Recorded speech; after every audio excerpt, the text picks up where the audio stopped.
67kg까지 누워만 있으니까. 그때부터 근데 저는 정답을 좀 알고 있긴 했어요. 아 그냥 어차피 이런 상태에서는 식상하지만 책 읽기가 되게 즐겨졌다. 결국에는 아무 바닥이야. 그러니까 내가 운동선수로 비유를 하면은 내가 만약 29에 감옥에 갇혔어.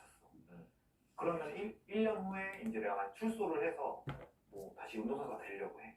그럼 뭐 할까요? 감옥에서 운동. 그러니까 근력을 미친 듯이 어떻게든 하겠죠. 점프 스쿼트를 하든 그거밖에 할 게 없거든. 그거랑 똑같은 것 같아요. 그냥 저는 오히려 좀 기회라고 생각했어요.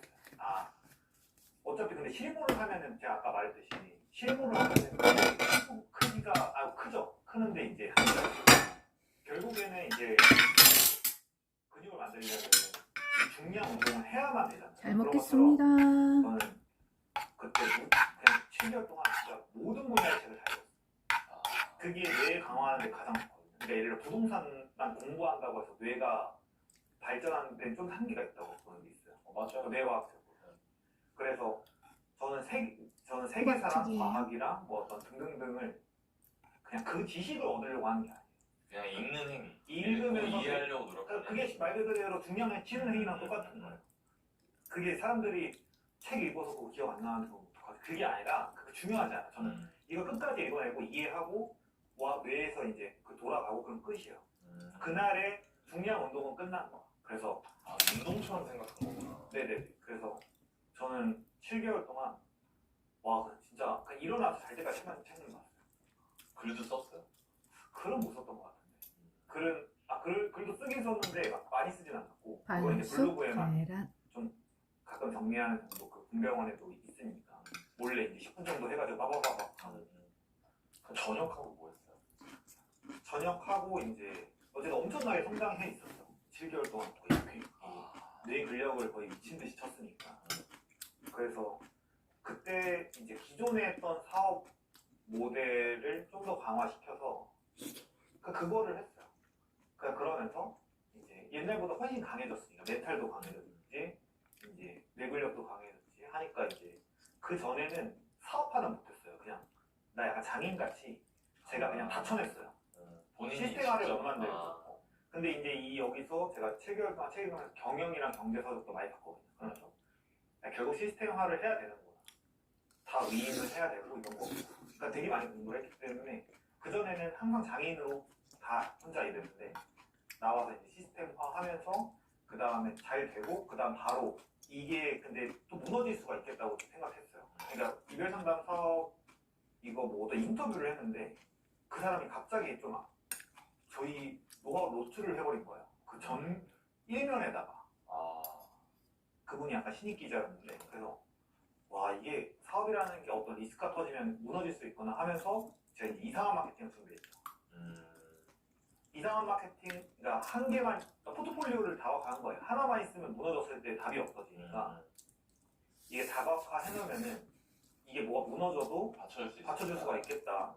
그리고 이상한 마케팅, 그러니까 마케팅 회사를 하게 되면은 내가 간접적으로 모든 회사들을 볼 수 있으니까 이게 망해도 나는 이제 사업의 신이 되는 거야. 그러니까 사업의 신까지는 아니지만 절대 무너지지 않는 구조. 다른 뭘 해도 성공할 수 있는 구조를 만들 수 있겠다라고 생각해서 이상한 마케팅 하면서 어제 결론인데 뭐 결론은 다시 돌아가면 책 읽고 글 쓰기. 그래서 저는 위기 상황 때마다 되게 자신이 있는 게 위기 상황 오잖아요. 그럼 무조건 도서관 가요. 거기서 그냥 아무 책이나 봐요. 그러면은 지금 고민하는 문제들이 있어요. 근데 그걸 본인이 생각해봤자 이게 내가 활성화가 안 된 상태이기 때문에 좋은 해결책을 내기가 어렵다고 보거든요. 근데 책들을 보면은 얘네들이 해결한 방식을 보면서 거기서 전혀 뜬금없지만 영감을 받아요. 그런 경험 안 해보셨죠? 많죠. 그래서 이게 그냥 저는 뇌 마사지 하러 간다라고 표현하거든요. 그러니까 이게 뇌가 이제 잘 안 돌아가니까 그냥 여러 책들을 읽는, 그냥 에세이도 갑자기 읽고 막 뭐 그냥 뜬금없는 걸 읽어요. 그러다 보면은 여기서 내가 현재 고민했던 것들이 갑자기 탁 뭐 결과물이 나와요. 그래서 노벨상 탄 사람들이 공통점이 있어요. 노벨상 탄 사람이랑 안 탄 사람이랑 사실 학문 실력은 비슷한 경우도 되게 많아요. 탄 사람들의 공통점이 이 과학상을 탔어. 그럼 과학자면서 이 사람이 시도 좋아해. 뭐 아니면 문학을 좋아해. 뭐 아니면 영화를 좋아해. 그러니까 이 원래 걸 좋아하면서 딴 걸 좋아하는 경우에 노벨상을 받을 확률이 되게 크다고 하더라고요. 근데 그 말이 저는 너무 뭔지 알 것 같아요. 그러니까 한 분야만 알아서 하면 그 문제를 자신이 가진 문제들을 창의적으로 좀 혁신적으로 해결하기가 좀 어려울 것 같아요. 현대사회의 사람들은 핸드폰이 있기 때문에 생각할 시간 자체가 저는 없다고 보는 게 있어요. 없는 것 같아요. 맞아요. 그러니까 왜냐면 멍 때릴 때 이게 이 뇌에서는 습관적으로 이걸 보게끔 프로그래밍이 좀 되어 있거든요. 습관화가 돼 있고 이걸로 도파민을 충족하려는 게 있어요. 근데 책을 보면 어쨌든 거기에 몰입이 되기 때문에 내가 평소에 생각했던 문제들이 갑자기 멍 때려지면서 생각이 나면서 옛날에 하려고 했던 것들도 막 리스트도 막 생각나고 네. 옛날 아이디어도 떠오르고 그런 게 있다고 생각을 해요. 어쨌든 그래서 결론은 책 읽기 글쓰기를 그냥 그거밖에 저는 없는 것 같아요. 그냥 근력 만들려면 중량 운동 하는 거 말고는 없잖아요. 직원들한테도 책 읽기 글쓰기 하라 그래요. 네네. 아. 기본적으로 그걸 해요. 그냥 그런 분들이 들어와요. 그리고 그런 분들은 입사 지원서만 봐도 그 똑똑함이 묻어나요. 그 글도 잘 쓰고 판단도 좋고 기획도 좋고. 그 책에 보니까 좋은 결정을 하는 거가 복리 효과가 불어난다. 그런 거 있더라고요. 그 좋은 결정, 좋은 판단을 하는데도 역시 책 읽고 글쓰기 하는 게 도움이 많이 된다고 생각하시죠? 그게 우리가 수학 1등급 받는 학생들을 보면 수식이 3-4줄로 되게 짧아요. 뭐 진짜 최적화된 애들은 거의 암산으로까지 나오고 근데 4, 5등급으로 떨어질수록 거의 이게 빽빽해지거든요. 네, 맞아요. 그게 결국에는 그 프로세싱이 그러니까 두 가지가 문제가 있는 건데 논리 구조가 약하고 이 프로세싱이 느린 거예요. 그러니까 이게 많은 생각들을 해야지 어떤 결론이 나오는 시간도 오래 걸리고. 근데 수학을 잘하고 머리가 좋고 이걸 많이 해본 애들은 이 지름길을 알고 있어요. 이게 딱딱딱 답 나와요. 그래서 프로그램도 저는 잘 모르지만 프로그램도 잘하는 사람일수록 이게 못하는 사람들은 막 몇 페이지가 돼서 이게 서로 융합이 되면서 디버깅이라고 해서 그 오류가 나오더라고요. 잘하는 사람들은 짧고 그냥 되게 간결하게 딱 짜서 딱 결과가 나와요. 어떤 실행하면 딱 나오거든요. 이거랑 뇌의 구조랑 똑같다고 저는 똑같진 않겠지만 깊게 들어가면 거의 같다고 봐요. 근데 결국에 우리가 어떤 판단을 할 때 방금 수학 풀듯이 비슷한 처리 과정을 거치거든요. 예를 들어 제가 만약에 어제 세바시를 나왔어. 세바시를 나갈지 말지부터 해가지고 그거를 나왔을 때 얻는 이득이나 이거 계산을 수학 1등급이 바로 나오듯이 책 읽기랑 글쓰기를 해야만 이 프로세싱이랑 처리 속도랑 이 논리 구조가 빨라져요. 이게 안 되면은 그래서 이거밖에 없죠. 뭐 유튜브 본다고 프로세싱이 빨라지겠어요. 뭐 하면 프로세싱이 빨라질까? 뭐 하면 논리 구조가 빨라질까? 근데 글을 쓰면은 글을 쓰면서 이거 내가 써도 말이 안 되는 거구나. 그런 거 되게 많죠. 처음에. 네. 그래서 사람들은 자기의 생각이 보통 맞다고 생각해요. 근데 그걸 글로 적으면 말이 안 되는 경우들이 되게 많거든요. 그러면서 이거를 고치는 과정에서 뇌가 완전히 활성화되고 논리성이 강해져요. 그러니까 수학 실력이 늘어나는 거예요. 아니 난 책을 쓸 때 3개월 원고 쓰는 기간을 주더라고 출판사에서. 난 또 J잖아. 이 3개월에 맞춰서 다 거꾸로 그래서 3개월에 맞춰서 딱 책을 딱 봤거든요. 근데 무슨 말인지 모르겠네. 그러니까 나 아까 저청이 얘기했잖아요. 공부 못한, 그러니까 수학 성적 안 좋은 사람이 길다고. 내가 책을 내가 써서 봤더니 내가 전하려고 하는 걸 나도 모르겠어. 그래서 제가 그때 또 메타인지 되는 거예요. 나는 글을 못 쓰는 사람이구나. 상대방한테 내 생각을 정확하게 글로 전달을 못하는 사람이구나. 그래서 어떻게 했냐면 서점에 가서 잘 팔린 책을 한 40권 정도를 쌓았어요. 평일에 휴가 내고 그 목차를 다 봤어. 목차를 다 보고 찍고 사진 찍고 그 목차를 해체를 했어요. 대박이다. 그러니까 공통점이 나오더라고요. 그러니까 글 쓰는 거에서 그 좋은 많이 팔린 책들은 어떤 문장들인지 어떤 식으로 사람들한테 이거를 아까 제가 했던 건 똑같이 했는데 그러니까 엄청 공감됐거든요. 근데 그러고 나니까 되게 단순해지더라고. 그리고 문장도 짧아지고 문장을 되게 짧게 썼거든요. 저는 사람들이 저한테 제 책에 대해서 얘기해 줄 때 제일 기분 좋은 게 많이 보고 배웠습니다 이런 것도 있는데 잘 읽힌다. 왜냐면 내가 의도했던 거 느낌이 들어서 그게 저는 되게 중요한 게 이 영상 보시는 분들이 그걸 한번 해보셨으면 좋겠는 게 자기가 생각하는 걸 글로 써보고 그 글로 써져 있는 거를 보면서 내가 생각해도 이게 말이 되는지 안 되는지를 판단해 보시는 게 되게 좋은 것 같아요. 도움이 많이 되는 것 같아요. 그게 안 된다고 했을 때 나는 이게 지금 안 되는 사람이구나. 내가 지금 아까 자청이 얘기한 것 같이 논리 구조나 생각 속도가 빠르거나 정확하지 않구나. 그걸 받아들이시면 맞아. 제가 겸손해지죠. 겸손해지더라고. 정말 엉망이었어서 제가 첫 번째 썼을 때 그래갖고 제가 8개월 동안 썼어요. 처음에 3개월 동안 쓰겠다고 해놓고 3개월 진짜 쓴 거를 고생하셨네. 다 버렸어요 그냥. 다 버리고 처음부터 다 했어요. 네. 그 기억이 나서 그때 진짜 그 자청님 얘기했던 그런 절망을 내가 느꼈거든요. 한번 글 써보시는 거 되게 도움 많이 될 것 같아요. 근데 그거를 그냥 너무 막 거창하게 할 건 없고 그냥 내적인 글쓰기라고 하는데 그냥 예를 들어 이 영상을 보는 분들이 만약에 막막해. 근데 그거를 그거에 대해서 쓰는 거예요. 뭐 글쓰기는 왜 막막할까? 그거를 한 3줄만 쓰고 블로그를 발행을 하는 거예요. 그렇게 한다던가 이제 뭐 자청이 글쓰기랑 책 읽기를 하라고 했는데 그게 왜 신빙성이 없는지 자기만의 어쨌든 그런 반박이 들었을 거 아니에요. 그걸 쓰는 거예요. 그걸 쓰다 보면은 오늘 생각해 보니까 이게 쓰다 보니까 생각이 정말 잘 되고 좋은 것 같다 라고 결론이 나도 되고 아니면 근데 자청은 이거 책팔이 강의팔이 하려고 이렇게 했나 보다. 근데 그것도 괜찮은 전략가인 것 같다. 이런 식으로.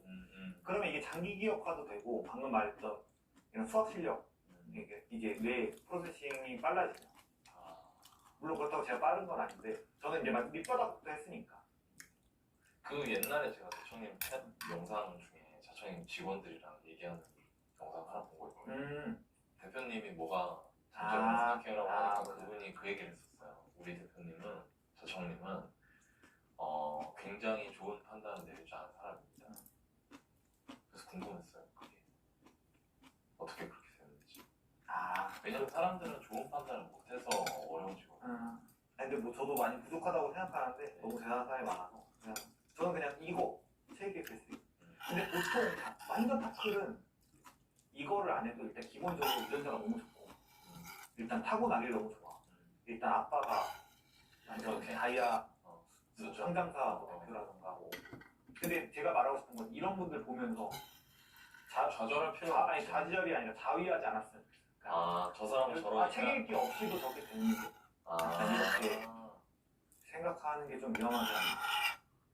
근데 제가 항상 말하는 거는 그냥 평범한 사람이 이렇게 되는 방법에 대한 이야기죠. 네. 그렇습니다. 평범한 사람이 책 읽고 글 쓰면은 좋아질 수 있는 거 저도 엄청 공감 많이 들고 꼭 해보고 싶습니다. 마지막으로 아무리 자기개발책 읽고 막 자기 공부하고 그래도 인생이 나는 안 나아진다 이렇게 생각하시는 분들한테 한 말씀 해주실 수 있어요? 그러니까 예를 들어서 ISTJ가 있어. 그럼 그 사람이 자기 성공 방정식을 썼어. 네. 그러면 그건 ISTJ에게 맞는 성공 방정식이에요. 그러니까 그거를 봐봤자 일단 소용이 없어요. 첫 번째. 두 번째로는 성공했는데 본인이 왜 성공하는지 사실 솔직히 몰라. 그러니까 유전자가 좋았을 수도 있고 그런 변수들이 운이 좋았을 수도 있고 운이 좋았을 수도 있고 세 번째로는 그런 이제 뭐 그냥 어떻게 보면 약간 사기꾼 같은 애들. 그러니까 자기 그냥 나대는 애들 있잖아요. 저도 포함인데 그냥 저 포함해가지고 그냥 그런 실속이 좀 없는 경우들이 많죠. 그래서 양서들이 자기개발서는 되게 드물다고 저는 봐요. 그러니까 경제 경영은 그나마 이게 진짜 부딪혀가지고 실패도 해보고 돈도 벌어보고 한 사람들인데 약간 자기개발서적은 좀 뜬금가는 느낌? 네, 일단 자기가 성취가 없는데 그런 사람이 되고 싶어서 쓰는 경우도 많아요. 그래서 실천을 안 하고 실패를 이게 진짜 결과물을 받아봤어야 되는데 예를 들어 30억을 벌었다 부동산으로 이러면 팩트가 되는데 그러지 않은 경우들이 너무 많아. 근데 그런 경우에는 좀 책이 좋기가 어렵다. 저는 자기개발서를 보는 기준이 있어요. 딱 들쳤는데 이 사람이 결과물이 없으면 저는 절대 안 봐요. 이것도 나쁘건. 그러니까 뭐 무슨 이상한 그 소개 막 그런 게 있어. 무슨 협회 회장. 그래서 이제 저는 만약에 돈 버는 관련된 책을 보면은 진짜 성과가 확실하게 수치적으로 좀 있거나 이제 이런 분들 책만 봐요. 그 검색해서 진짜 뭔가 이렇거나. 근데 그런 분들 책은 좋아요. 확실히. 근데 이제 이 저자 보는 그 눈이 없으면 좀 실망하고 아 이거 도움 안 돼라고 할 수 있죠. 첫 번째는 그렇고 두 번째는 이제 그게 약간 레벨업의 관점으로 봐야 되는데 또 우리가 쓸지 그 중량 운동 한다고 하루 아침에 좋아지진 않잖아요. 그래서 저는 그거 하나 본다고 삶이 나아진다고 절대 생각하지 않고 역행자 본다고 1년 안에 막 갑자기 막 혁신이 일어난다고 생각하지 않아요. 그러니까 이거를 조금 나 오늘 중량 운동을 조금 했어. 그게 반복되면 결국 좋은 모임이라는 결과물이 나오는 거예요. 근데 이게 이제 안 보인다고 해서 뭐 성장하지 않는 건 아니니까. 자기 자의식이 너무 과대해서 이제 이거를 부정함으로써 나는 자기발서도 보는 애들보다 뛰어나라고 생각할 수도 있는 거고. 어쨌든 좀 합리화라는 거. 좋은 책 보고 꾸준히 하는 거네요. 그렇죠. 오케이, 좋습니다. 요즘에 뭐 투자든 아니면 창업이든 시작했는데 좀 어렵게 느끼시는 분들도 있거든요. 좌절하고 힘들어하는 분들도 있어요. 그런 사람들한테 해주실 수 있는 얘기 없어요? 저는 이별상담 사업을 할 때 위로를 잘 안 했어요. 왜냐면은 결국에는 정답을 알려주면 이 사람이 결국 행복해지고 좋아질 수밖에 없다고 생각이 드니까 전 기쁜 거야. 너무 사이코패스구나. 너 이거 하면 돼. 이거 하면 넌 진짜 연애 잘할 수밖에 없고 행복할 수밖에 없고 다시 만날 수밖에 없어. 너무 신나지 않아? 라고 말했거든요. 그래서 저는 그렇게 말은 하고 싶어요. 분명히 정답은 있어. 인생의 법칙과 저는 공략집과 치트키가 확실히 있다고 생각해요. 근데 그거를 부정하는 순간 그 어떤 성장도 할 수 없고 그게 있다는 거를 또 오늘 제 대화 내용에서 저에 대한 신뢰가 조금 있었다면은 하루 30분 하는 거 그거 어렵지 않잖아. 이거 한다고 나한테 사기당하는 건 아니잖아. 본인을 위한 행동인데. 그래서 그걸 하면은 저는 확실히 나아질 거라는 진짜 100% 확신은 있어요. 그래서 그거에 대한 조금의 희망을 가지면은 위로받을 수 없지 않나 생각을 합니다. 저희 채널 처음 오셨는데 어떠셨어요? 제가 인터뷰한 것 중에 가장 마음이 편했어요. 진짜요? 그냥 진짜 사기 캐릭터구나 저는 생각했어요. 아니 뭐라 그랬지? 약간 너무 진심이 느껴지는 사람이 너무 편하게 해주고 배려도 있고 그러니까 이제 말이 전 이렇게까지 편하게 한 적이 처음이에요. 진짜요? 다행이네요. 그 고맙습니다. 김작가, 신작가 이런 분 조회수 뽑아야 되는데 얘 뭔 소리 하냐 이제 이런 소리 하고 장난이 너무 저 너무 좋았어요. 한번 뵙고 얘기하고 싶었고 나중에 저희 또 만났으면 좋겠네요. 기회가 그러니까 네. 너무 감사했습니다.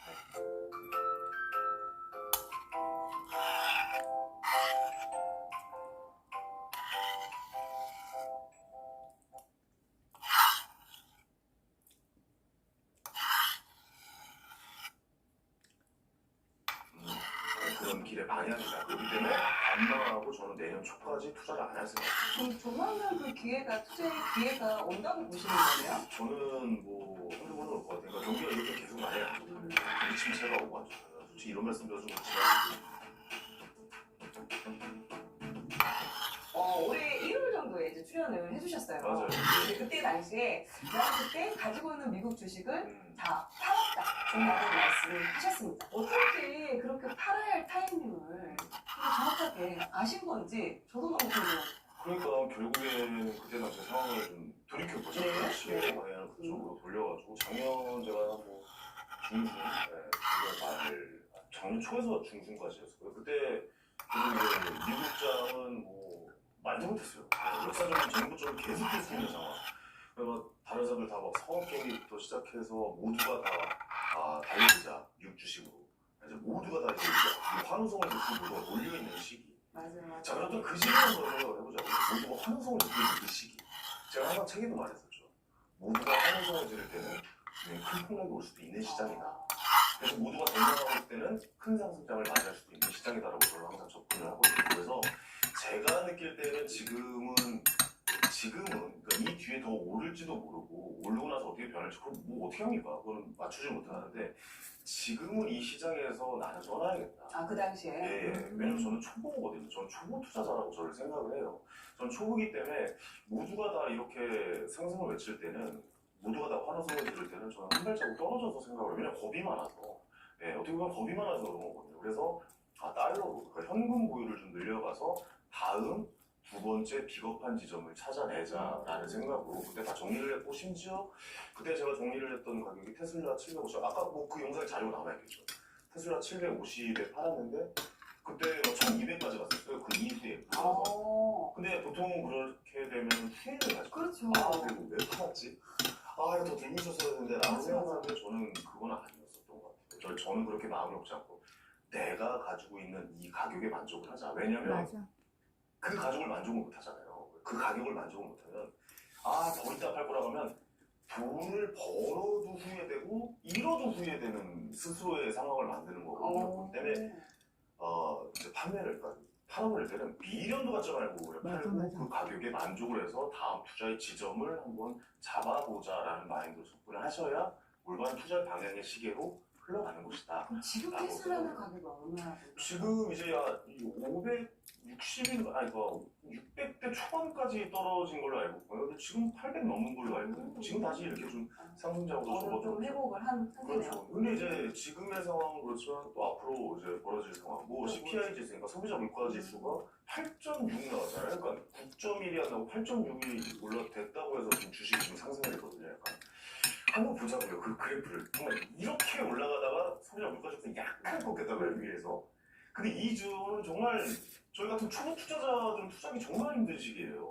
이걸 어떻게 이러다 알아보세요? 다시 또 올라갈 수도 있으니까. 그럼요. 근데 이게 대륙의 바운스가 될 수도 있다는 생각도 우리는 분명히 해야 되는 거고. 잘 이렇게 먹었습니다. 많은 고려할 사람들이 많은 증상, 러시아와 우크라이나 뿅. 뭐 사태도 정리가 안 됐고 금리가 이렇게 올린 이후에는 어떻게 되겠습니까? 경기 침체에 대해서는 우리는 지금 아직까지 가늠할 수 없는 상황이고 지금 저 중국이 지금 또 대만